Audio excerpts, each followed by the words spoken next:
Hello ಮಕ್ಕಳೇ, final exam ಅಲ್ಲಿ physics ಅಲ್ಲಿ 50 ಮಾರ್ಕ್ಸ್ ಹೆಂಗ್ ಸ್ಕೋರ್ ಮಾಡೋದು? ಮ್ಯಾಮ್ ನಮ್ಗೆ 50 ಮಾರ್ಕ್ಸ್ ಸ್ಕೋರ್ ಮಾಡಕ್ಕೆ ಅಥವಾ ಎಬೋ 50 ಮಾರ್ಕ್ಸ್ ಸ್ಕೋರ್ ಮಾಡಕ್ಕೆ ಟಿಪ್ಸ್ ಹೇಳಿ, ಅಥವಾ ಕೆಲವೊಂದು ಕ್ವೆಶ್ಚನ್ಸ್ ಕೊಡಿ, ಕೆಲವೊಂದು ಚಾಪ್ಟರ್ ನ ಹೇಳಿ ಅಂತ ಹೇಳಿ ನೀವು ನನಗೆ ಮೆಸೇಜ್ ಮಾಡಿದ್ರಿ. ಅದಕ್ಕೋಸ್ಕರ ಈ ವಿಡಿಯೋ ಮಾಡ್ತಾ ಇದ್ದೀನಿ ಮಕ್ಕಳೇ. ನಾನು ಇವಾಗಲೇ ಹೇಳಿದೀನಿ 3 ಮಾರ್ಕ್ಸ್ ಕ್ವೆಶ್ಚನ್ಸ್ ಯಾವ ತರ ಇರುತ್ತೆ, ಯಾವ್ದೆಲ್ಲ ಓದ್ಕೋಬೇಕು, ಫಿಕ್ಸ್ಡ್ ಕ್ವೆಶ್ಚನ್ಸ್ ನ ಹೇಳಿದೀನಿ.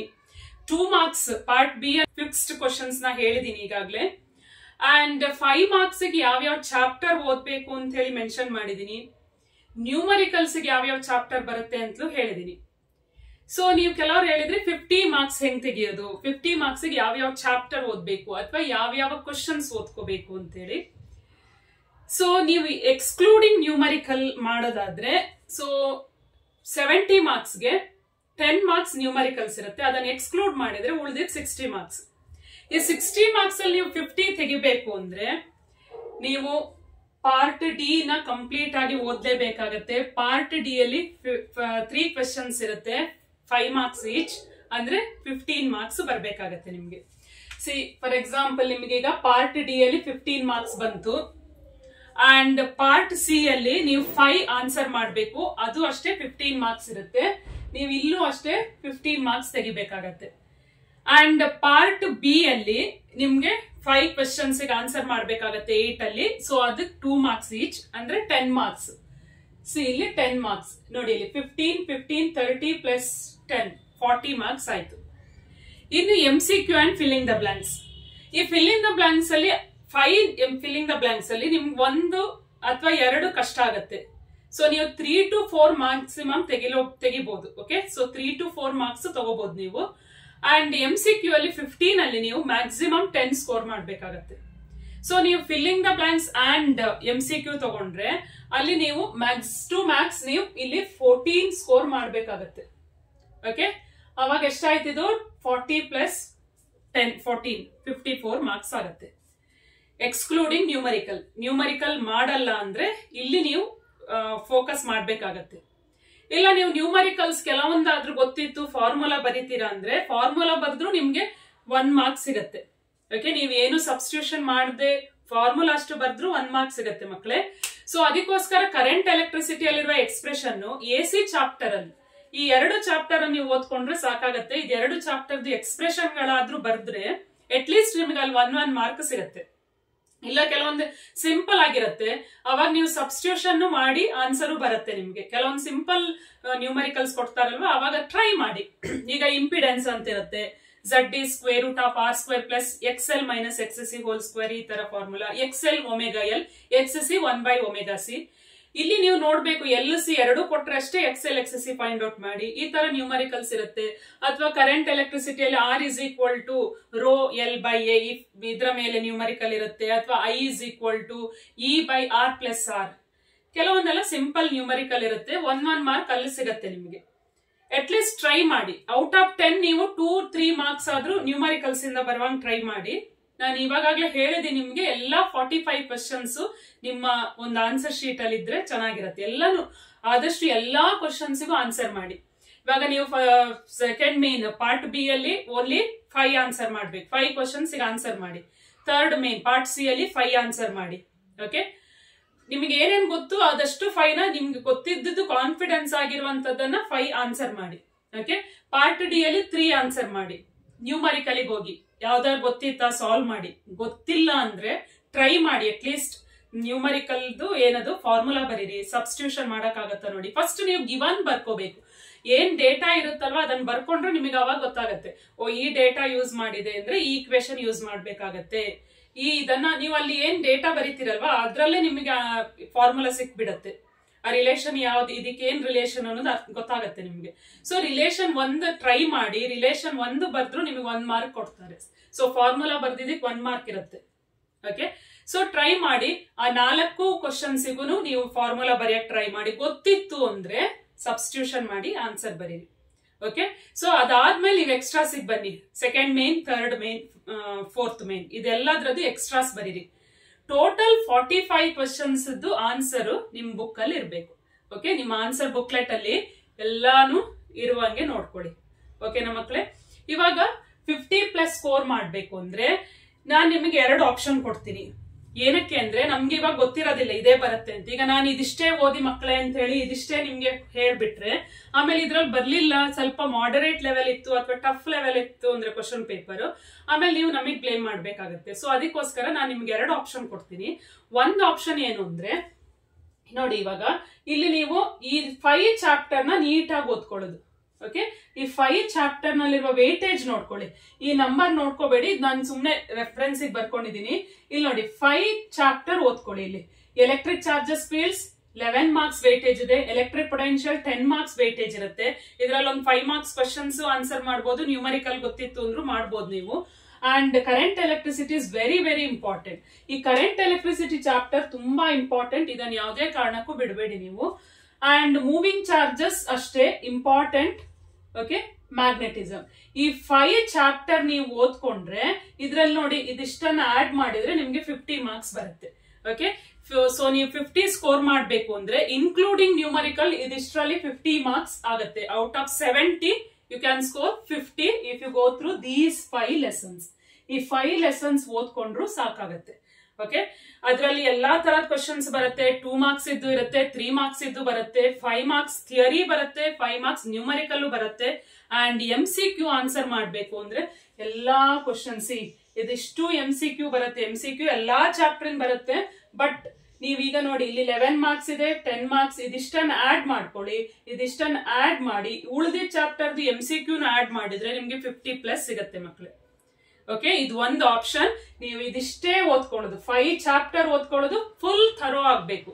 ನಾನು ಆಲ್ರೆಡಿ ನಿಮ್ಗೆ 2 ಮಾರ್ಕ್ಸ್ 3 ಮಾರ್ಕ್ಸ್ ಹೇಳಿದೀನಿ and chapter wise important questions ಕೊಟ್ಟಿದ್ದೀನಿ. ಇದಿಷ್ಟು ಚಾಪ್ಟರ್ ಬಿಕಾಸ್ ನೀವು ಇದನ್ನ ಆಲ್ರೆಡಿ ಫಸ್ಟ್ ರೌಂಡ್ ಟೆಸ್ಟ್ ಗೆ mid term, second mid term as well as ಪ್ರಿಪರೇಟರಿಗೆ ಇದನ್ನ ಓದಿರ್ತೀರ.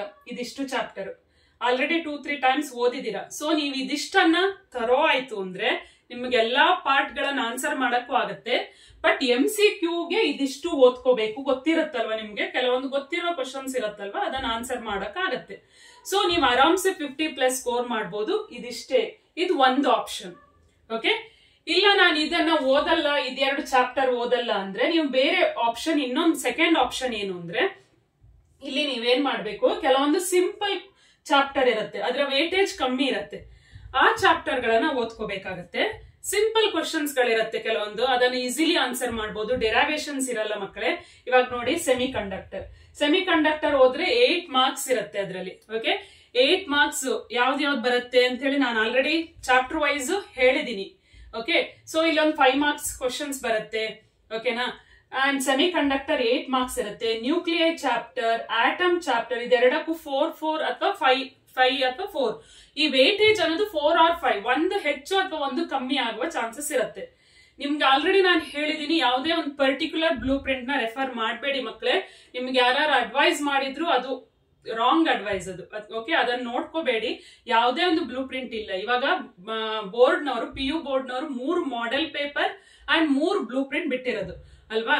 ಈ ಒಂದು ಮಾಡೆಲ್ ಪೇಪರ್, ಒಂದು ಬ್ಲೂ ಪ್ರಿಂಟ್, ಇದಕ್ಕೆ ಇದು blueprint. Okay, second blueprint, third model paper ಗೆ ಥರ್ಡ್ ಬ್ಲೂ ಪ್ರಿಂಟ್. ಇವಾಗ ಫೈನಲ್ ಎಕ್ಸಾಮಿಗೆ ಈ 3 ಬ್ಲೂ ಪ್ರಿಂಟ್ ಅಲ್ಲಿ ಯಾವ್ದು ರೆಫರ್ ಮಾಡ್ತೀರಾ? ಯಾವ್ದು ರೆಫರ್ ಮಾಡಕ್ ಆಗಲ್ಲ. ಓಕೆನಾ, ಸೊ ಯಾಕೆ ಅಂದ್ರೆ ಪರ್ಟಿಕ್ಯುಲರ್ ಮಾಡೆಲ್ ಪೇಪರ್ ಗೆ ಈ ಪರ್ಟಿಕ್ಯುಲರ್ ಬ್ಲೂ ಪ್ರಿಂಟ್ ಅಂತ ಹೇಳಿ ಆಗಿರುತ್ತೆ. ಅಂಡ್ ಬ್ಲೂ ಪ್ರಿಂಟ್ ನಮಗೆ ಬೇಡ, ನಮ್ಗೆ ವೇಟೇಜ್ ಗೊತ್ತಿದ್ರೆ ಆಯ್ತು. ಇಲ್ಲಿ 1 ಅಥವಾ 2 1 ಮಾರ್ಕ್ ಹೆಚ್ಚು ಕಮ್ಮಿ ಆಗುತ್ತೆ. ಈಗ ಫಾರ್ ಎಕ್ಸಾಂಪಲ್ ಇಲ್ಲಿ ಸೆಮಿ ಕಂಡಕ್ಟರ್ 8 ಮಾರ್ಕ್ಸ್ ಇರುತ್ತೆ ವೇಟೇಜ್, 7 ಮಾರ್ಕ್ಸ್ ಇರ್ಬೋದು, 7 or 8. ಓಕೆ, ಸೊ ಇಲ್ಲಿ ಏನ್ 7 ಮಾರ್ಕ್ಸ್ ಅಥವಾ 8 ಮಾರ್ಕ್ಸ್ ಅಂದ್ರೆ ಇಲ್ಲೊಂದು 5 ಮಾರ್ಕ್ಸ್ ಥಿಯರಿ ಬಂದೇ ಬರುತ್ತೆ, ಒಂದು MCQ ಇದ್ದೇ ಇರುತ್ತೆ. ಅಂದಾಗ ಉಳಿದಿದ್ದು ಎಷ್ಟು ಮಾರ್ಕ್ಸ್?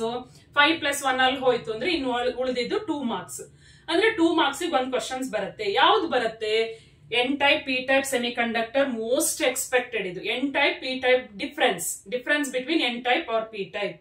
ಓಕೆ, ಇದು ಒಂದು ಕೇಳ್ಬೋದು. ಇಲ್ಲ difference between intrinsic and extrinsic, ಇದನ್ನ ಕೇಳ್ಬೋದು. ನಾನು ಹೇಳ್ತೀನಿ ಯಾವ್ದು ಕೇಳ್ತಾರೆ ಅಂದ್ಬಿಟ್ಟು ಹೇಳ್ತೀನಿ ಇವಾಗ. ಸೊ ನಿಮ್ಗೆ ಸೆಕೆಂಡ್ ಆಪ್ಷನ್ ಏನು ಅಂದ್ರೆ ಈ ತರ ಲೋ ವೇಟೇಜ್ ಇರುವಂತ ಚಾಪ್ಟರ್ ಗಳನ್ನೆಲ್ಲ ಓದ್ಕೊಳ್ಳೋದು. ಓಕೆ, ಲೋ ವೇಟೇಜ್ ಚಾಪ್ಟರ್ ಇದು ನೋಡಿ, semiconductor, nuclear, atom, dual, wave. Okay, ಅದಾದ್ಮೇಲೆ ಮ್ಯಾಗ್ನೆಟಿಸಮ್, EMI ಅಂಡ್ ಓದ್ತೀರಾ ಅಂದ್ರೆ AC ಓದ್ಕೋಬಹುದು. ಈ ಚಾಪ್ಟರ್ ಗಳನ್ನೆಲ್ಲ ಓದ್ಕೊಂಡು ತರೋ ಆಗೋದು. ಓಕೆ, ಈ ಚಾಪ್ಟರ್ ಅಲ್ಲಿ ಯಾವ ಇಂಪಾರ್ಟೆಂಟ್ ಕ್ವಶನ್ಸ್ ಬರುತ್ತೆ ಅಂತ ನಾನು ಈಗಾಗಲೇ ಹೇಳಿದೀನಿ, ಅದನ್ನು ಓದ್ಕೊಳ್ಳೋದು. ಓಕೆ, ಇದು ಸೆಕೆಂಡ್ ಆಪ್ಷನ್. ಅರ್ಥ ಆಯ್ತಾ ಮಕ್ಕಳೇ? ಅಂಡ್ ಈ ಎರಡು ಆಪ್ಷನ್ ಅಲ್ಲಿ ನೀವು ಯಾವ್ದನ್ನಾದ್ರೂ ಫಾಲೋ ಮಾಡಿ. ಓಕೆನಾ? ಸೊ ನಿಮ್ಗೆ 50+ ಸಿಗತ್ತೆ. ಅದಲ್ಲದೆ ನಾನು ನಿಮ್ಗೆ ಇವಾಗ ಕೆಲವೊಂದು ಪಾರ್ಟ್ ಡಿ ಅಲ್ಲಿ ಮೋಸ್ಟ್ ಎಕ್ಸ್ಪೆಕ್ಟೆಡ್ 5 ಮಾರ್ಕ್ಸ್ ಕ್ವಶನ್ಸ್ ಹೇಳ್ತೀನಿ. ಏನಕ್ಕೆ ಅಂದ್ರೆ ನಾನು ಆಲ್ರೆಡಿ ಒಂದು ವಿಡಿಯೋ ಅಪ್ಲೋಡ್ ಮಾಡಿದೀನಿ, ಅದ್ರಲ್ಲಿ ನಾನು ಹೇಳಿದೀನಿ ಯಾವ ಚಾಪ್ಟರ್ ಇಂದ 5 ಮಾರ್ಕ್ಸ್ ಬರುತ್ತೆ ಅಂಡ್ ಯಾವ ಕ್ವಶನ್ಸ್ ಬರುತ್ತೆ ಅಂತ ಹೇಳಿ. ಬಟ್ ನಾನಿಲ್ಲಿ ಲಿಸ್ಟ್ ಔಟ್ ಮಾಡಿದೀನಿ ಫ್ರೀಕ್ವೆಂಟ್ಲಿ ಆಸ್ಡ್ ಕ್ವಶನ್ಸ್, ತುಂಬಾನೇ ಸಲ ಕೇಳಿರೋದು. ನೀವೀಗ ಒಂದು ಪ್ರೀವಿಯಸ್ ಇಯರ್ ಪೇಪರ್ ನೋಡಿದ್ರೆ ಅಥವಾ district wise preparatory question paper check ಮಾಡಿದ್ರೆ ತುಂಬಾ ಸಲ ಕೇಳಿರುವ ಕ್ವಶನ್ಸ್ ನಾನು ಇಲ್ಲಿ ಲಿಸ್ಟ್ ಔಟ್ ಮಾಡಿದೀನಿ. ಅದು ನಾಡಿದ್ದು ಕೇಳಬಹುದು, ಕೇಳದೇನೆ ಇರಬಹುದು. ಓಕೆ, ಸೊ ದಟ್ ಡಿಪೆಂಡ್ಸ್ ಅಲ್ವಾ? ಸೊ ಕೇಳಬಹುದು, ಕೇಳದೇನೆ ಇರಬಹುದು. ನಾವೇನ್ ಮಾಡ್ತೀವಿ ಅಂದ್ರೆ ಮೋಸ್ಟ್ ಎಕ್ಸ್ಪೆಕ್ಟೆಡ್ ಕ್ವಶನ್ಸ್ ನ ಪ್ರಾಕ್ಟೀಸ್ ಮಾಡ್ಬೇಕು ಮಕ್ಕಳೇ. ಇವಾಗ ನಿಮ್ದು ಮ್ಯಾಥ್ಸ್ ಎಕ್ಸಾಮ್ ಆಗತ್ತಲ್ವಾ ಥರ್ಡ್ಗೆ, ಅದಾದ್ಮೇಲೆ ನಿಮ್ಗೆ 3.5 days ಸಿಗತ್ತೆ. ಈ 3 days ಅಲ್ಲಿ ನೀವು ಮೋಸ್ಟ್ ಎಕ್ಸ್ಪೆಕ್ಟೆಡ್ ಕ್ವಶನ್ಸ್ ಯಾವ್ದಿದೆ ಅದನ್ನೇ ಪ್ರಾಕ್ಟೀಸ್ ಮಾಡ್ಕೊಳ್ಳಿ ಮಕ್ಕಳೇ.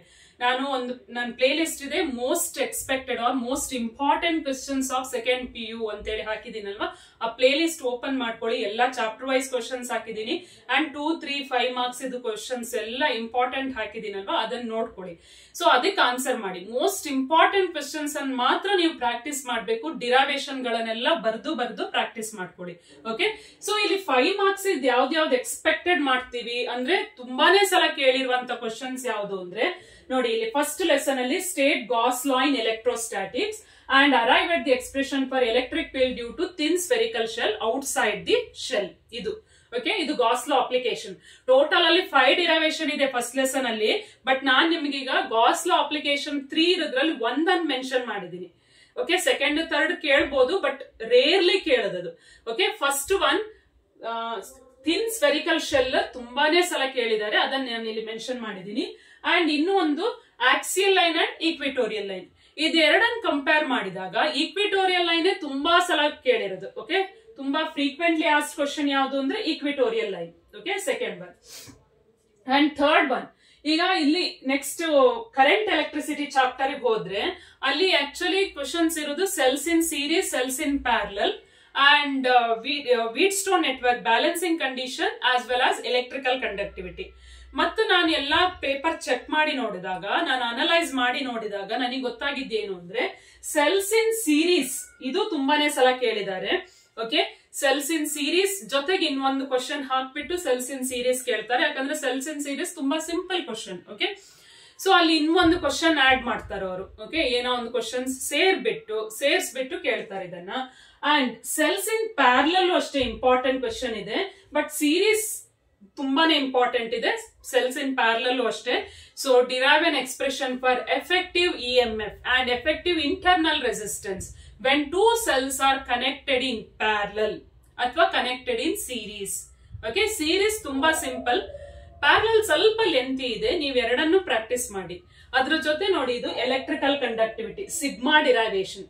Okay, using the expression for current, using the expression for current I is equal to NEAVD expression use ಮಾಡ್ಕೊಂಡು arrive at the expression for electrical conductivity of a material.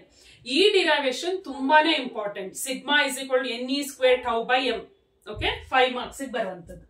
Next ನೀವು moving charges lesson ಗೆ ಹೋದ್ರೆ ಇಲ್ಲಿ ಎರಡೇ questions ಇದೆ ಮಕ್ಕಳೇ, ಇದನ್ನ practice ಮಾಡ್ಲೇಬೇಕು ನೀವು. ಏನಕ್ಕೆ ಅಂದ್ರೆ ಈ ಚಾಪ್ಟರ್ ನೋಡಿ 11 ಮಾರ್ಕ್ಸ್ ವೇಟೇಜ್ ಇದೆ ಅಂಡ್ ಒಂದು 5 ಮಾರ್ಕ್ಸ್ ಥಿಯರಿ ಬಂದೇ ಬರುತ್ತೆ. ಫಿಕ್ಸ್ಡ್ ಇದು ಈ ಚಾಪ್ಟರ್, ಇದು ಒಂದು ಥಿಯರಿ ಕ್ವಶನ್ ಫಿಕ್ಸ್ಡ್. ಓಕೆ, ಆ ಫಿಕ್ಸ್ಡ್ ಅಲ್ಲಿ ಇರೋದು ಎರಡೇ ಕ್ವಶನ್ಸ್ 5 ಮಾರ್ಕ್ಸ್ ಬರುವಂತದ್ದು. ಯಾವುದು? ಒಂದು force between 2 parallel long straight current carrying wire and hence define ampere. ಇದು ಒಂದು ಕ್ವಶನ್. ಇನ್ನೊಂದು magnetic field at a point on the axis of current carrying circular coil. ಇದು ಎರಡರಲ್ಲಿ ಒಂದು ಕೇಳ್ತಾರೆ. ಇದು ಎರಡೇ ಕ್ವಶನ್ ಫಿಕ್ಸ್ಡ್ ಆಗಿರೋದು. ಸೊ ಇದ್ರಲ್ಲಿ ಒಂದು ಕೇಳ್ತಾರೆ, ನೀವು ಇದೆರಡನ್ನು ಪ್ರಾಕ್ಟೀಸ್ ಮಾಡ್ಬೇಕಾಗತ್ತೆ ಮಕ್ಕಳೇ. ಓಕೆ, ಸೊ ನೋಡಿ ಇಲ್ಲಿ ಮೂವಿಂಗ್ ಚಾರ್ಜಸ್ ಅಲ್ಲಿ 11 ಮಾರ್ಕ್ಸ್ ವೇಟೇಜ್, ಒಂದು ಥಿಯರಿ ಬಂದೇ ಬರುತ್ತೆ. ಓಕೆ, ಫಿಕ್ಸ್ಡ್ ಇದು. ಸೊ ನೀವು ಇದನ್ನ ತುಂಬಾ ಇಂಪಾರ್ಟೆನ್ಸ್ ಕೊಡ್ಬೇಕಾಗತ್ತೆ. ಅಂಡ್ ಕರೆಂಟ್ ಎಲೆಕ್ಟ್ರಿಸಿಟಿ ಇದು ಅಷ್ಟೇ.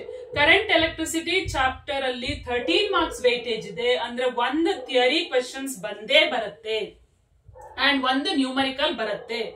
ಒಂದು ಥಿಯರಿ ಕ್ವಶನ್ ಕರೆಂಟ್ ಎಲೆಕ್ಟ್ರಿಸಿಟಿ ಇಂದ ಬರುತ್ತೆ ಅಂದ್ರೆ ಡೈರೆಕ್ಟ್ಲಿ ಆಸ್ಡ್ ಕ್ವಶನ್ಸ್ ಯಾವುದು ಅಂತ ನಾನು ಇಲ್ಲಿ ಮೆನ್ಷನ್ ಮಾಡಿರೋದು. Okay, cells in series, cells in parallel, electrical conductivity, ಇದು ಡೈರೆಕ್ಟ್ ಆಗಿ ಕೇಳುವಂತ ಕ್ವಶನ್ಸ್. ಅದಲ್ಲದೆ ಕೆಲವೊಮ್ಮೆ ಏನ್ ಮಾಡ್ತಾರೆ 3+2 4+1 ಆ ತರ ಕೇಳಬಹುದು. ಓಕೆ, ಬಟ್ ರೇರ್ಲಿ ಕೇಳೋದು ಅದನ್ನ. ಸ್ಪ್ಲಿಟ್ ಟೈಪ್ ಕ್ವಶನ್ಸ್ ಈ ಚಾಪ್ಟರ್ ಇಂದ ಕೇಳೋದು ರೇರ್ ಆಗಿ ಕೇಳ್ತಾರೆ, ಕೇಳಲ್ಲ. ಓಕೆ, ಸೊ ನೆಕ್ಸ್ಟ್ ನೋಡೋದಾದ್ರೆ ಸೆಮಿಕಂಡಕ್ಟರ್ ಡಯೋಡ್. ಸೆಮಿಕಂಡಕ್ಟರ್ ಈ ಚಾಪ್ಟರ್ ಅಲ್ಲಿ 8 ಮಾರ್ಕ್ಸ್ ವೇಟೇಜ್ ಇರೋದ್ರಿಂದ 5 ಮಾರ್ಕ್ಸ್ ಒಂದು ಥಿಯರಿ ಬಂದೇ ಬರುತ್ತೆ, ಒಂದು MCQ 6 ಆಯ್ತು, ಇನ್ನು 2 ಮಾರ್ಕ್ ಇದ್ದು ಒಂದು ಅದು ಆಲ್ರೆಡಿ ಹೇಳಿದೀನಿ ನಾನು. So difference between N type P type ಇರ್ಬೋದು, ಡಿಫರೆನ್ಸ್ ಬಿಟ್ವೀನ್ ಎಕ್ಸ್ಟ್ರಿನ್ಸಿಕ್ ಇಂಟ್ರಿನ್ಸಿಕ್ ಇರ್ಬೋದು. What is extrinsic semiconductor? Mention the okay, what is extrinsic semiconductor? Give example. What are intrinsic semiconductor? Give example. Athwa what is doping? How to forward bias, how to reverse bias, ee taradella 1-2 marks questions irutte. And what happens to width of depletion? See, this is very very important questions, please note down this. Okay, nan questions yavadella heltinalva adanna adashtu bardu bidi, avagle immediate bariri. What happens to width of depletion region? What happens to width of depletion region when it is forward biased or reverse bias? Okay, when it is forward biased, width of depletion region decreases and increases when it is reverse biased. Okay, width of depletion region ಏನಾಗುತ್ತೆ? Decrease ಆಗುತ್ತೆ. Depletion region ಅಂದ್ರೆ ಏನು? ಅದು decrease ಆಗುತ್ತೆ. Okay, ಯಾವಾಗ forward bias ಆದಾಗ. and it increases, width ದೊಡ್ಡದಾಗ್ತಾ ಹೋಗುತ್ತೆ when it is reverse biased. Okay, increases in reverse bias. This is very very important question. 2 marks ಈ ತರ questions ತುಂಬಾನೇ ಬರುತ್ತೆ. ಮ್ಯಾಕ್ಸ್ ಯಾವಾಗ ಮಿನಿಮಮ್. ಓಕೆ, ಈ ತರ questions ಎಲ್ಲ ಬರುತ್ತೆ. ಓಕೆ, ಸೊ ಇವಾಗ ಸೆಮಿಕಂಡಕ್ಟರ್ ಲೆಸನ್ ಅಲ್ಲಿ ಫುಲ್ ವೇವ್, ಹಾಫ್ ವೇವ್ ಇದು ಎರಡು ಡೈರೆಕ್ಟ್ಲಿ ಕೇಳುವಂತ ಕ್ವಶನ್ಸ್ ಪಾರ್ಟ್ ಡಿ ಅಲ್ಲಿ. ಓಕೆ, ನೀವೀಗ ಓಲ್ಡ್ ಪೇಪರ್ ರೆಫರ್ ಮಾಡಿದ್ರೆ ನಿಮಗೆ ಗೊತ್ತಾಗುತ್ತೆ ಫುಲ್ ವೇವ್ ಇಲ್ಲ ಹಾಫ್ ವೇವ್, ಎರಡಕ್ಕೂ ಈಕ್ವಲ್ ಇಂಪಾರ್ಟೆನ್ಸ್ ಕೊಡಿ ಮಕ್ಳೇ. ಯಾಕೆ ಅಂದ್ರೆ ಇದು ತುಂಬಾ ಸಿಂಪಲ್. ಡಯಾಗ್ರಾಮ್ ಮಾಡ್ತೀರಾ ಅಂಡ್ 2 ಪ್ಯಾರಾಗ್ರಾಫ್ ಬರೀತೀರಾ. ಓಕೆ, ಹಾಫ್ ವೇವ್ ಅಂದಾಗ ಒಂದೇ ಒಂದು ಡಯೋಡ್ ತಗೋತೀರಾ, ಟ್ರಾನ್ಸ್ಫಾರ್ಮರ್ ಇಲ್ಲಿ ಇರುತ್ತೆ, ಒಂದು ಡಯೋಡ್ ತಗೋತೀರಾ. ಓಕೆ, ಅದನ್ನ ಎಲ್ಲಿ ಕನೆಕ್ಟ್ ಮಾಡ್ತೀರಾ? ಲೋಡ್ ರೆಸಿಸ್ಟರ್ ಕನೆಕ್ಟ್ ಮಾಡ್ತೀರಾ. ಅಕ್ರಾಸ್ ದಿ ಲೋಡ್ ರೆಸಿಸ್ಟರ್ ನಿಮಗೆ ಔಟ್ಪುಟ್ ವೋಲ್ಟೇಜ್ ಬರುತ್ತೆ. ಓಕೆ, ಇನ್ಪುಟ್ ವೋಲ್ಟೇಜ್ ಅನ್ನ ನೀವು ಇದರಲ್ಲಿ ಟ್ರಾನ್ಸ್ಫಾರ್ಮರ್ ಕನೆಕ್ಟ್ ಮಾಡಿರ್ತೀರಾ ಅಲ್ವಾ, primary of the coil connect ಆಗಿರುತ್ತೆ. ಫುಲ್ ವೇವ್ ರೆಕ್ಟಿಫೈಯರ್ ಅಂದಾಗ 2 ಡಯೋಡ್ ತಗೋತೀರಾ. ಓಕೆ, ಅಂಡ್ ವೇವ್ ಫಾರ್ಮ್ ನ ಹೆಂಗ್ ಡ್ರಾ ಮಾಡ್ಬೇಕು ಅಂತ ಪ್ರಾಕ್ಟೀಸ್ ಮಾಡಿ. ಹಾಫ್ ವೇವ್ ಅಂದಾಗ ಓನ್ಲಿ ಪಾಸಿಟಿವ್ ಇನ್ಪುಟ್, ಇದು ಪಾಸಿಟಿವ್ ಮಾತ್ರ ನೀವು ಔಟ್ಪುಟ್ ಪಾಸಿಟಿವ್ ತೋರಿಸ್ಬೇಕು ನೀವು. ಓಕೆ, ನೆಗೆಟಿವ್ ಬಂದಾಗ ಅಲ್ಲಿ ಬ್ಲಾಂಕ್ ಬಿಡ್ಬೇಕಾಗತ್ತೆ. ಓನ್ಲಿ ಪಾಸಿಟಿವ್ ಮಾತ್ರ ಔಟ್ಪುಟ್ ವೇವ್ ಫಾರ್ಮ್ ಇರುತ್ತೆ positive. Versus half wave, full wave ಅಂದಾಗ ಏನ್ ಮಾಡ್ತೀರಾ? ಪಾಸಿಟಿವ್ ನೆಗೆಟಿವ್ ಎರಡಕ್ಕೂ ನೀವೇನ್ ಮಾಡ್ಬೇಕಾಗತ್ತೆ? ಪಾಸಿಟಿವ್ ಔಟ್ಪುಟ್ ವೋಲ್ಟೇಜ್ ತೋರಿಸ್ಬೇಕು. ಪಾಸಿಟಿವ್ ಇರುತ್ತೆ ಅದು. ಓಕೆ, ಒಂದೊಂದು ಪಲ್ಸ್ ನೀವು ಡ್ರಾ ಮಾಡ್ತಿರಲ್ವಾ, ಅದು ಪಾಸಿಟಿವ್ ಸೈಡ್ ಅಷ್ಟೇ ಇರುತ್ತೆ ಫುಲ್ ವೇವ್ ಅಲ್ಲಿ. ಈ ತರ 2 ಡಯೋಡ್ ತಗೊಂಡು ಅಂಡ್ 2 ಪ್ಯಾರಾಗ್ರಾಫ್ ಬರೀತೀರಾ. ಯಾವಾಗ ಏನಾಗುತ್ತೆ? ಡಯೋಡ್ ಕರೆಂಟ್ ಪಾಸ್ ಆದಾಗ when A is positive, diode first diode positive ಅಂತ ಬರೀತೀರಾ. And hence it conducts, diode conducts during forward bias, diode conducts and hence it produces output voltage. Okay, ಅದೇ diode reverse bias ಅಲ್ಲಿ ಇದೆ ಅಂದ್ರೆ negative connect ಆಯ್ತು ಅಂದ್ರೆ ಅವಾಗ diode ಏನಾಗುತ್ತೆ? ರಿವರ್ಸ್ ಬಯಾಸ್ ಆಗುತ್ತೆ. ರಿವರ್ಸ್ ಬಯಾಸ್ ಆದಾಗ diode does not conduct and hence there is no current passing through it and hence there is no output voltage.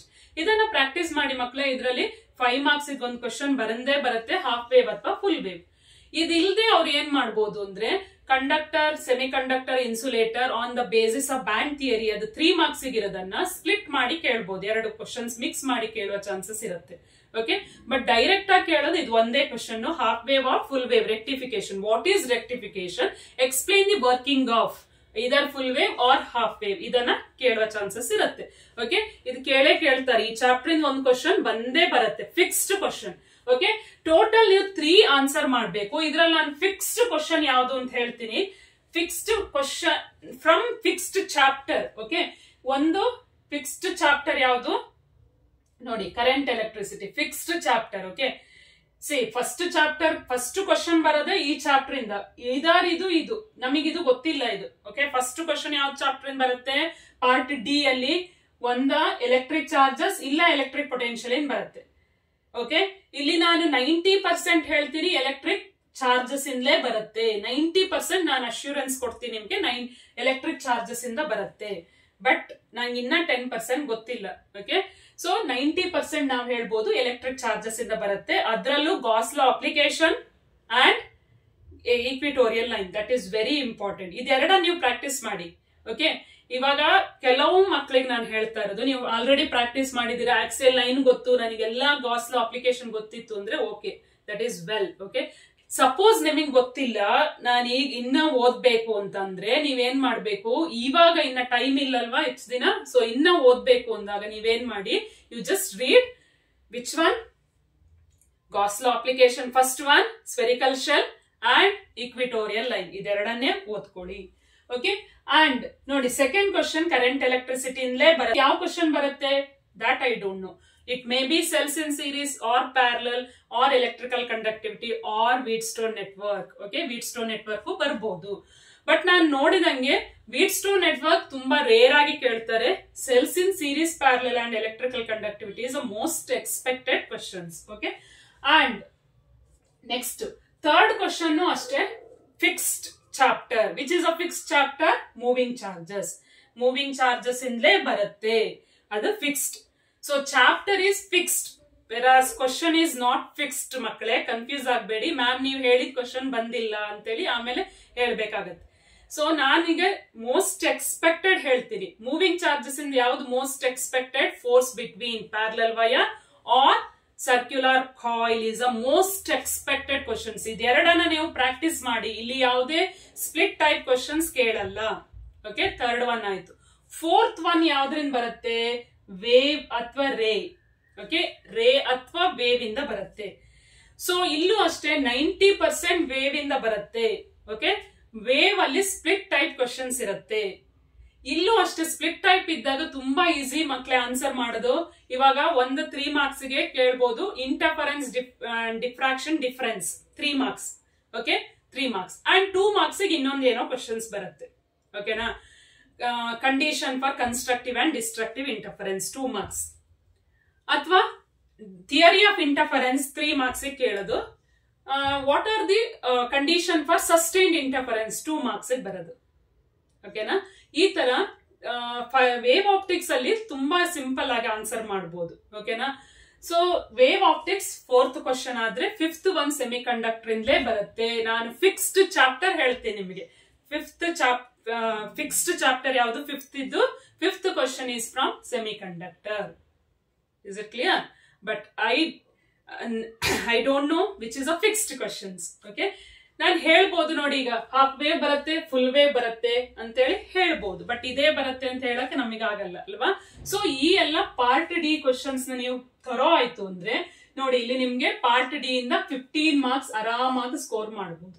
ನಾನೀಗ ಹೇಳಿದಿಷ್ಟನ್ನ ಓದ್ಕೊಳ್ಳಿ, ಇದಿಷ್ಟು ಥರೋ ಆಗಿ ಮಕ್ಕಳೇ ಆರಾಮಾಗಿ ಪಾರ್ಟ್ ಡಿ ಇಂದ ಸ್ಕೋರ್ ಮಾಡ್ಕೋಬಹುದು. ಅಂಡ್ ವೇವ್ ಆಪ್ಟಿಕ್ಸ್ ಇದ್ದು ಅಷ್ಟೇ ಈಸಿ ಇದೆ. Wave optics split type questions ಬರುತ್ತೆ, ಯೂಶುವಲಿ ಸ್ಪ್ಲಿಟ್ ಟೈಪ್ ಕ್ವಶನ್ಸ್ ಬರುತ್ತೆ. ಅಂಡ್ ಸೆಮಿ ಕಂಡಕ್ಟರ್ ಅಲ್ಲಿ ಯಾವುದೇ ಒಂದು ಡಿರೈವೇಶನ್ ಇಲ್ಲದೆ ಇರೋದ್ರಿಂದ ಇದೆರಡನ್ನು ಓದ್ಕೋಬಹುದು ನೀವು. ಓಕೆ, ಸೊ ಇಲ್ಲಿ ಪಾರ್ಟ್ ಡಿ ಅಲ್ಲಿ 15 marks ತಗೊಳ್ಳೇಬೇಕು. And please go through the video of 2 marks 3 marks. ನಾನೆಲ್ಲ ಹೇಳಿದೀನಿ ಯಾವ್ದು ಅಂತ ಹೇಳಿ. ಓಕೆ, ಅಂಡ್ ನೀವು ಈ ವೇಟೇಜ್ ನೋಡಿದ್ರೆ ನಿಮಗೆ ಅರ್ಥ ಆಗುತ್ತೆ. ಈಗ ನೋಡಿ, ನೀವು ಫಸ್ಟ್ 5 ಚಾಪ್ಟರ್ ಓದ್ತೀರಾ, ಫಸ್ಟ್ 5 ಚಾಪ್ಟರ್ ಅಷ್ಟೇ ಓದ್ತೀರಾ ಅಂದಾಗ ನೋಡಿ, ಇಲ್ಲಿ ಎಲೆಕ್ಟ್ರಿಕ್ ಚಾರ್ಜಸ್ ಗೆ 11 marks ವೇಟೇಜ್ ಇರುತ್ತೆ ಅಂದಾಗ ಒಂದು 5 marks ಥಿಯರಿ ಕ್ವಶನ್ಸ್ ಕೇಳ್ಬೋದು, ಅಥವಾ 5 marks ನ್ಯೂಮರಿಕಲ್ ಬರುತ್ತೆ. ಒಂದು 5 marks ಕ್ವಶನ್ಸ್ ಇರುತ್ತೆ ಅಂಡ್ 1 MCQ ಇದೆ. 1 MCQ ಅಂದ್ರೆ 6 marks ಆಯ್ತು. ಉಳಿದಿದ್ 4 marks ಯಾವ್ದಿಕ್ಕೆ? ಒಂದ 3 marks ಇದ್ ಒಂದ್ ಕ್ವಶನ್, 2 marks ಇದ್ ಒಂದ್ ಕ್ವಶನ್ ಬಂದೇ ಬರುತ್ತೆ. Okay, basic properties of charge, properties of electric field lines. Okay, ಈ ತರ ಎಲ್ಲ ಕ್ವಶನ್ಸ್, ಅಥವಾ torque on A dipole placed in an electric field, ಈ ತರ ಕ್ವಶನ್ಸ್ ಬರುತ್ತೆ. ಓಕೆ, 2 marks ಇದು ಕ್ವಶನ್ಸ್ ನಾನು ಆಲ್ರೆಡಿ ಹೇಳಿದಿನಲ್ವಾ, ನೋಡ್ಕೊಳ್ಳಿ ಇದು. ಅಥವಾ ಫಿಲ್ಲಿಂಗ್ ದ ಬ್ಲಾಂಕ್ಸ್ ಬರುತ್ತೆ ಇಲ್ಲಿ. ಅಂಡ್ ಎಲೆಕ್ಟ್ರಿಕಲ್ ಕೆಪಾಸಿಟೆನ್ಸ್ ಅಲ್ಲಿ ನೋಡಿ 3 marks ಹೆಚ್ಚಾಗಿ ಬರೋದು factors on which capacitance of parallel plate capacitor depends, ಇದ್ರ ಮೇಲೆ ಬರುತ್ತೆ ಕ್ವಶನ್ಸ್. ಓಕೆ, ಅಥವಾ polar and non polar dielectrics ಮೇಲೆ ಕ್ವಶನ್ಸ್ ಬರುತ್ತೆ, ಅಥವಾ define dielectric strength, dielectric break down ಇದ್ರ ಮೇಲೆ ಕ್ವಶನ್ಸ್ ಬರುತ್ತೆ. ಓಕೆ, ಸೊ ಪೊಟೆನ್ಶಿಯಲ್ ಲೆಸನ್ ಅಲ್ಲಿ 10 ಮಾರ್ಕ್ಸ್ ವೇಟೇಜ್ ಇರುತ್ತೆ. ಒಂದು ಥಿಯರಿ ಕ್ವಶನ್ಸ್ ಬರುತ್ತೆ ಅಥವಾ ನ್ಯೂಮರಿಕಲ್ ಬರುತ್ತೆ. ಮೋಸ್ಟ್ ಆಫ್ ದ ಟೈಮ್ ಅವರು ನ್ಯೂಮರಿಕಲ್ ಕೇಳ್ತಾರೆ. ಓಕೆ, ಈ ಚಾಪ್ಟರ್ ಇಂದ ನ್ಯೂಮರಿಕಲ್ ಬರುತ್ತೆ. ಸೊ ಒಂದು 5 ಮಾರ್ಕ್ಸ್ ಹೋಗುತ್ತೆ. ಅಂಡ್ ಕರೆಂಟ್ ಎಲೆಕ್ಟ್ರಿಸಿಟಿ ಮಕ್ಕಳೇ ಇದಕ್ಕೆ ತುಂಬಾ ಇಂಪಾರ್ಟೆನ್ಸ್ ಕೊಡಿ ನೀವು. ಇದರಲ್ಲಿ ಎಲ್ಲಾ ಕ್ವಶನ್ಸ್ ಬರುತ್ತೆ. ಓಕೆ, ನ್ಯೂಮರಿಕಲ್ ಒಂದು, ಥಿಯರಿ ಒಂದು 2 ಮಾರ್ಕ್ಸ್ ಅಂಡ್ MCQ ಇದ್ರಲ್ಲಿ ಸ್ವಲ್ಪ ಹಾಟ್ ಬೇಸ್ಡ್ ಕೊಡ್ತಾರೆ. ಹಾಟ್ ಬೇಸ್ಡ್ ಅಂದ್ರೆ ಮ್ಯಾಚ್ ದ ಫಾಲೋವಿಂಗ್ ಕೇಳ್ಬೋದು, ಅಥವಾ ಸ್ಟೇಟ್ಮೆಂಟ್ಸ್ ಗಳು ಕೇಳ್ಬೋದು. Okay, assertion reason type of questions ಕೇಳ್ಬೋದು. ಓಕೆ, ಅಂಡ್ MCG ಇದು ಮೂವಿಂಗ್ ಚಾರ್ಜಸ್ ಅಲ್ಲಿ ನೋಡಿ 5 ಮಾರ್ಕ್ಸ್ ಒಂದು ಥಿಯರಿ ನಾನು ಆಲ್ರೆಡಿ ಹೇಳಿದೀನಿ. 3 ಮಾರ್ಕ್ಸ್ ಗೆ ನೀವು conversion of galvanometer into voltmeter, conversion of galvanometer into ammeter ಓದ್ಕೊಳ್ಳಿ ಮಕ್ಕಳೇ. And magnetic field due to infinitely long thin wire, ಇದು ಅಷ್ಟೇ ತುಂಬಾ ಇಂಪಾರ್ಟೆಂಟ್ ಕ್ವೆಶ್ಚನ್. ಇದು 3 ಮಾರ್ಕ್ಸ್ ಬರುತ್ತೆ. And Biot Savart's law state and explain, Biot Savart's law ಓದ್ಕೊಳ್ಳಿ, ಅದು 3 marks ಬರುತ್ತೆ. And state and explain Ampere circuital law ಇದೆಯಲ್ಲ, ಅದು 2 ಮಾರ್ಕ್ಸ್ ಬರುತ್ತೆ. Factors on which force magnetic force on a charge depends, ಈ ತರದೆಲ್ಲ ಕ್ವಶನ್ಸ್ ಈ ಚಾಪ್ಟರ್ ಇಂದ ಬರುತ್ತೆ. ಅಥವಾ derive an expression for force on a current carrying conductor ಕೇಳಬಹುದು. ಓಕೆ, ಅಂದ್ರೆ F = BIL sin θ, ಈ ರಿಲೇಷನ್ ಕೇಳಬಹುದು. ಅಂಡ್ ಮ್ಯಾಗ್ನೆಟಿಸಮ್ ಚಾಪ್ಟರ್ ನೋಡಿ 5 ಮಾರ್ಕ್ಸ್ ವೇಟೇಜ್ ಅಂದ್ರೆ ಇಲ್ಲಿ ನೀವು ಒಂದು MCQ ಎಲ್ಲದಕ್ಕೂ ಇದ್ದೇ ಇರುತ್ತೆ ಮಕ್ಕಳೇ, ಫಿಕ್ಸ್ಡ್ MCQ ನಾನು ಇಲ್ಲಿ ಮೆನ್ಷನ್ ಮಾಡಿಲ್ಲ. ಎಲ್ಲಾ ಚಾಪ್ಟರ್ ಇಂದ MCQ ಬರುತ್ತೆ. ಟೋಟಲ್ 14 ಚಾಪ್ಟರ್ ಇದೆ, ಬಟ್ 15 MCQ ಇರುತ್ತೆ. ಅಂದ್ರೆ ಒಂದು ಚಾಪ್ಟರ್ ಇಂದ MCQ ರಿಪೀಟ್ ಆಗಿರುತ್ತೆ. ಯಾವ್ದು ಒಂದು ಚಾಪ್ಟರ್ ಇಂದ 2 MCQ ಬರುತ್ತೆ. ಸೊ ಮ್ಯಾಗ್ನೆಟಿಸಮ್ ಅಲ್ಲಿ ಒಂದು MCQ ಹೋದ್ರೆ ಒಂದು 3 ಮಾರ್ಕ್ಸ್ ಕ್ವಶನ್ಸ್, ಒಂದು ಫಿಲ್ಲಿಂಗ್ ದ ಬ್ಲಾಂಕ್ಸ್ ಹಿಂಗೆ ಕೇಳಬಹುದು, ಅಥವಾ 2 MCQ ಕೇಳಬಹುದು. ಓಕೆ, ಸೊ ಇಲ್ಲಿ ಮ್ಯಾಗ್ನೆಟಿಸಮ್ ಲೆಸನ್ ಅಲ್ಲಿ ನೀವು ಓದ್ಬೇಕಾಗಿರೋದು ಡಯಾ ಪ್ಯಾರಾಫೆರೋ ಇದ್ರ ಪ್ರಾಪರ್ಟೀಸ್ ಓದಿದ್ರೆ ನಿಮ್ಗೆ ಆರಾಮಾಗಿ ಅದ್ರ ಡಿಫ್ರೆನ್ಸ್ ಬರೆಯಕ್ ಆಗತ್ತೆ ಮಕ್ಕಳೇ. 3 ಆದ್ರೂ ಡಿಫ್ರೆನ್ಸ್ ಓದ್ಕೊಳ್ಳಿ. ಓಕೆ, ಅಟ್ ಲೀಸ್ಟ್ 3 ಡಿಫ್ರೆನ್ಸ್ ಓದ್ಕೊಳ್ಳಿ. ಅಂಡ್ 1-2 ಆದ್ರೂ ಎಕ್ಸಾಂಪಲ್ ಗಳು ತಿಳ್ಕೊಳ್ಳಿ. ಡಯಾ ಪ್ಯಾರಾಫೆರೋದು ಎಕ್ಸಾಂಪಲ್ ತಿಳ್ಕೊಳ್ಳಿ. ಫೆರೋ ಅಂದಾಗ ನಿಕೆಲ್, ಕೋಬಾಲ್ಟ್, ಐರನ್. ಓಕೆ, ಇದೆಲ್ಲ ಫೆರೋ ಮ್ಯಾಗ್ನೆಟಿಕ್ ಮೆಟೀರಿಯಲ್ ಆಗಿರುತ್ತೆ. ಓಕೆ, ಅಂಡ್ EMI ಚಾಪ್ಟರ್ ಹೋದ್ರೆ 7 ಮಾರ್ಕ್ಸ್ ಅಥವಾ 6 ಮಾರ್ಕ್ಸ್, 1 ಮಾರ್ಕ್ ಹೆಚ್ಚು ಕಮ್ಮಿ ಇರ್ಬೋದು. EMI ಲೆಸನ್ ಅಲ್ಲಿ ನೀವು ಒಂದು MCQ ಹೋಯ್ತು ಅಂದ್ರೆ ಇನ್ನು ಉಳಿದಿದ್ ನೋಡಿ, ಇಲ್ಲಿ 3 ಮಾರ್ಕ್ಸ್ ಇದು ಒಂದು ಬರುತ್ತೆ, 2 ಮಾರ್ಕ್ಸ್ ಇದು ಒಂದು EMI ಚಾಪ್ಟರ್ ಇಂದ ಬರುತ್ತೆ. ಸೊ ಇಲ್ಲಿ EMI ಚಾಪ್ಟರ್ ಅಲ್ಲಿ ನೀವು ಇಂಪಾರ್ಟೆನ್ಸ್ ಕೊಡ್ಬೇಕಾಗಿರೋದು state what is that Faraday's law of EMI. Okay, 2 marks ಬರುತ್ತೆ. ಅಂಡ್ ಲೆನ್ಸ್ ಲಾ ಬಗ್ಗೆ ನೋಡ್ಕೋಬೇಕು, ಸಿಗ್ನಿಫಿಕೆನ್ಸ್ ಆಫ್ ಲೆನ್ಸ್ ಲಾ ನೋಡ್ಕೋಬೇಕಾಗತ್ತೆ, ಮ್ಯಾಗ್ನೆಟ್ ಕಾಯಿಲ್ ಎಕ್ಸ್ಪೆರಿಮೆಂಟ್ ನೋಡ್ಕೋಬೇಕಾಗತ್ತೆ. ಓಕೆ, EMI ಅಲ್ಲಿ. Okay, magnet coil experiment and motional EMF 3 marks ಬರುವ questions ಮಕ್ಕಳೇ. ಇದೊಂದು ತುಂಬಾ ಇಂಪಾರ್ಟೆಂಟ್. ಮೋಷನಲ್ EMF ನೀವು ಒಂದ್ಸಲ ಪ್ರಾಕ್ಟೀಸ್ ಮಾಡ್ಕೊಳ್ಳಿ, ಅದ್ರಲ್ಲಿ ಏನೂ ಇಲ್ಲ. ಒಂದು ಮ್ಯಾಗ್ನೆಟಿಕ್ ಫೀಲ್ಡ್ ಡ್ರಾ ಮಾಡ್ತೀರಾ, ಯೂನಿಫಾರ್ಮ್ ಮ್ಯಾಗ್ನೆಟಿಕ್ ಫೀಲ್ಡ್ ಡ್ರಾ ಮಾಡ್ತೀರಾ. ಅಂಡ್ ಒಂದು ಕಂಡಕ್ಟರ್ ತಗೋತೀರಾ, conductor is moving with velocity v ಅಂತ ಬರೀತೀರಾ. ಅಂಡ್ ಆ ಕಂಡಕ್ಟರ್ ರೆಕ್ಟಾಂಗ್ಯುಲರ್ ಆಗಿರುತ್ತೆ, ಅದರ ಲೆಂತ್ ಎಷ್ಟು L ಅಂತ ತಗೋತೀರಾ. Okay, and it is moving with the speed v ಅಂತ ಬರೀತೀರಾ. E = dφ/dt ಬರೀತೀರಾ. ಇಲ್ಲಿ φ ಎಷ್ಟು ಅಂತ ಬರಿಬೇಕು. ಅದನ್ನ ಡಿಫ್ರೆನ್ಶಿಯೇಟ್ ಮಾಡಿದಾಗ ನಿಮ್ಗೆ E ಸಿಗುತ್ತೆ, BLV answer. Okay, E = BLV ಮೋಷನಲ್ EMF. ಇದನ್ನ ಓದ್ಕೋಬೇಕು. ಅಂಡ್ ಸೆಲ್ಫ್ ಇಂಡಕ್ಟೆನ್ಸ್ ಅಲ್ಲಿ ಬಂದಾಗ factors on which self inductance depends, what is self induction. Okay, mention the expression for self-inductance, define Henry and mutual inductance, ಇದನ್ನೆಲ್ಲ ನೋಡ್ಕೋಬೇಕಾಗತ್ತೆ ಮಕ್ಕಳೇ. And energy losses in transformer ಇದೆಲ್ಲ ಕೇಳ್ತಾರೆ. Energy losses in transformer AC lesson ಅಲ್ಲಿ ಬರುತ್ತೆ. And AC lesson ಗೆ ನೋಡಿ 5 marks numerical ಬಂದೇ ಬರುತ್ತೆ, ಅದು ಫಿಕ್ಸ್ಡ್. ಸೊ ಉಳಿದಿದ್ದೇನು 2 ಮಾರ್ಕ್ಸ್ ಕ್ವಶನ್. 2 ಮಾರ್ಕ್ಸ್ ಒಂದು ಕ್ವಶನ್ ಕೇಳ್ಬೋದು, ಅಥವಾ 3 ಮಾರ್ಕ್ಸ್ ಇದು ಬರುತ್ತೆ. ಯಾಕಂದ್ರೆ 7 or 8 ಮಾಡಬಹುದು ಅವರು. ಸೊ 3 ಮಾರ್ಕ್ಸ್ ಏನು, energy losses in transformer are AC connected to resistor, AC connected to inductor, capacitor, ಈ ತರ. ಓಕೆ, ಸೊ ನಾನು ಆಲ್ರೆಡಿ ಇದನ್ನೆಲ್ಲ ನಿಮ್ಗೆ ಮೆನ್ಷನ್ ಮಾಡಿದೀನಿ, ಒಂದ್ಸಲ ಎಲ್ಲ ಹೇಳಿದೀನಿ. ಸೊ 50+ ಸ್ಕೋರ್ ಮಾಡ್ಬೇಕು ಅಂದ್ರೆ ನೀವು ಪಾರ್ಟ್ ಡಿ ನ ಥರೋ ಆಗ್ಬೇಕಾಗತ್ತೆ ಮಕ್ಕಳೇ. At least out of 3 questions at least ನೀವು 2 ಗಾದ್ರೂ ಆನ್ಸರ್ ಮಾಡ್ಲೇಬೇಕಾಗತ್ತೆ. ಅವಾಗಷ್ಟೇ ನಿಮ್ಗೆ 50+ ಬರುತ್ತೆ. ಓಕೆ, ಅಂಡ್ ನೀವು ಎಫರ್ಟ್ ಹಾಕ್ಲೇಬೇಕಾಗತ್ತೆ ಮಕ್ಕಳೇ. ಇಷ್ಟು ದಿನ ಓದಿಲ್ಲ ಅಂದ್ರೂ ಇವಾಗಾದ್ರೂ ಓದ್ಬೇಕು. ಅಟ್ ಲೀಸ್ಟ್ ನಿಮ್ಮ ಮ್ಯಾಥ್ಸ್ ಎಕ್ಸಾಮ್ ಆಯ್ತು ಅಂದ್ಮೇಲೆ 3 days ಟೈಮ್ ಸಿಗತ್ತೆ ನಿಮ್ಗೆ, 3.5 days ಸಿಗತ್ತೆ. ಈ 3.5 days ಅಲ್ಲಿ ನೀವು ಪ್ರಾಕ್ಟೀಸ್ ಮಾಡ್ಲೇಬೇಕಾಗತ್ತೆ.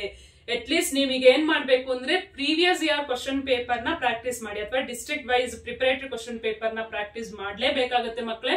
ಅಂಡ್ ಯಾವ್ದು ಇಂಪಾರ್ಟೆಂಟ್ ಅಂತ ಹೇಳಿದೀನಲ್ವಾ, ಅದನ್ನು ಓದಿ ಬರ್ದು ಕಲಿಬೇಕಾಗತ್ತೆ. ಓಕೆ, ಬರ್ದು ಪ್ರಾಕ್ಟೀಸ್ ಮಾಡಿದ್ರಷ್ಟೇ ನಿಮ್ಗೆ 50+ ಬರುತ್ತೆ. ಅಂಡ್ ನೀವು ಇಲ್ಲಿ ಪಾರ್ಟ್ ಡಿ 15 ತಗೊಂಡ್ರೆ ಅಂಡ್ ಮಿಕ್ಕಿದಂಗೆ ನೀವು ಪಾರ್ಟ್ ಬಿ ಪಾರ್ಟ್ ಸಿ ಅಲ್ಲೂ ಅಷ್ಟೇ ಎಲ್ಲ ಆನ್ಸರ್ ಮಾಡಿ. MCQ ಅಟ್ ಲೀಸ್ಟ್ 15 ಅಲ್ಲಿ 10 ಆದ್ರೂ ನಿಮ್ಗೆ ಆನ್ಸರ್ ಬರ್ಬೇಕಾಗತ್ತೆ. ಅಟ್ ಲೀಸ್ಟ್ 10 ತಗೊಂಡ್ರೆ ಅಂಡ್ ಫಿಲ್ಲಿಂಗ್ ದ ಬ್ಲಾಂಕ್ಸ್ ಅಲ್ಲಿ 4 ಮಾರ್ಕ್ಸ್ ಬಂತು ಅಂದ್ರೆ ನೋಡಿ ಇಲ್ಲಿ 14, 15 + 15 30, 40 + 14 ದಟ್ ಈಸ್ 54 ಬರುತ್ತೆ. ನಿಮ್ಗೆ ಏನೇ ಡೌಟ್ ಇದ್ರು ಕಮೆಂಟ್ ಮಾಡಿ ಮಕ್ಕಳೇ. All the very best. Thanks for watching.